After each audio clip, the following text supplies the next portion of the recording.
एक दफ़ा का ज़िक्र है कि एक रात पे मीनू चिड़िया रह रहे थे जिसने अपना सेब का बाग लगाया होता है। उधर एक कालू कौवा आता है जो कि आके हर दफ़ा उसको परेशान करता है और कहता है कि तुम जो है ये इस बाग को छोड़ दो, इसको छोड़ के चली जाओ।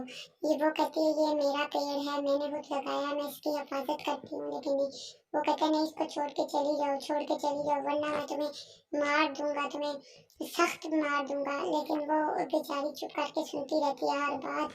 वो कालू कौवे को कोई जवाब नहीं देती, वो खामोशी से उसकी बातें सुन रही होती है। वो जो बकवास कर रहा होता है वो उसकी बातें सुनती रहती है, एक कान से कहती है सुनती है, दूसरे कान से बात। लेकिन वो उसको परेशान करने के लिए कोई भी ऐसी बात नहीं छोड़ता जिससे वो परेशान ना हो। फिर वो कहता है अभी तो मैं जा रहा हूँ, लेकिन वापस लौट के आऊँगा तो तुम ये एप्पल वाला जो सेब वाला पेड़ है ये ख़त्म कर दूँगा। वो रोती है लेकिन फिर भी वो उसको बातें सुनाता रहता है और कहता है मैं अभी जा रहा हूँ, लेकिन लौट के ज़रूर आऊँगा, तुम देख लेना, तुम्हें इतना मारूँगा कि तुम इतना परेशान कर दूँगा कि तुम खुद ही ये पेड़ छोड़ के चली जाओगी। वो बेचारी रोती है, चुप करके सुनती रहती है बातें। फिर वो जाता है आगे। गोरी कभी बैठी होती है, वो उसका इंतज़ार कर रही होती है, लेकिन वो जाके उसके इर्द-गिर्द चक्कर लगाना शुरू हो जाता है। गोरी कभी आगे से देख रही होती है कि क्या बात है, कालू आज क्यों परेशान है, लेकिन वो उसको पहले कोई बात नहीं बताता। वो गोरी ये देख रही होती है कि ये एक दफ़ा इधर चक्कर लगा रहा है, एक दफ़ा उधर चक्कर लगाता है।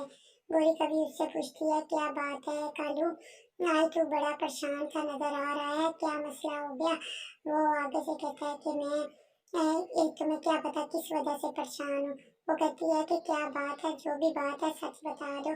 फिर गोरी कालू की तरफ मुँह कर लेती है और कहती है कि बताओ तो सही क्या बात है। वो कालू कहता है कि मैं इस वजह से परेशान हूँ, मुझे वो पेड़ चाहिए एप्पल वाला जो मीनू के पास है। और फिर वो आपस में दोनों प्रोग्राम बनाते हैं, एक दूसरे के साथ डिस्कस करते हैं और कहते हैं कि क्यों ना वो पेड़ किसी न किसी तरीके से मिल जाए। वो कहती है तुम चुप करके जाओ, मैं कुछ सोचती हूँ, इसका हल मैं अपने निकालती हूँ।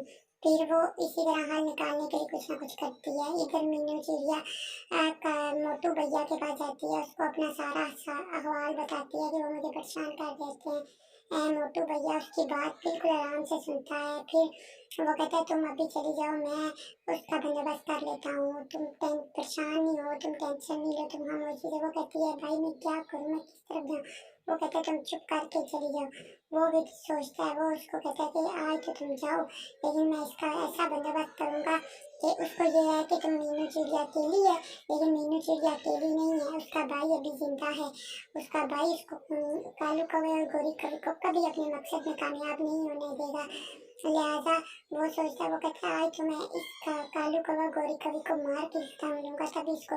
तो प्यारे बच्चों, हमने सीखा इस वीडियो से कि हमें एक दूसरे को अकेला नहीं समझना चाहिए, ना ही कमज़ोर समझना चाहिए। हो सकता है वो हमसे ज़्यादा ताकतवर हो। आपको अगर वीडियो मेरी अच्छी लगे तो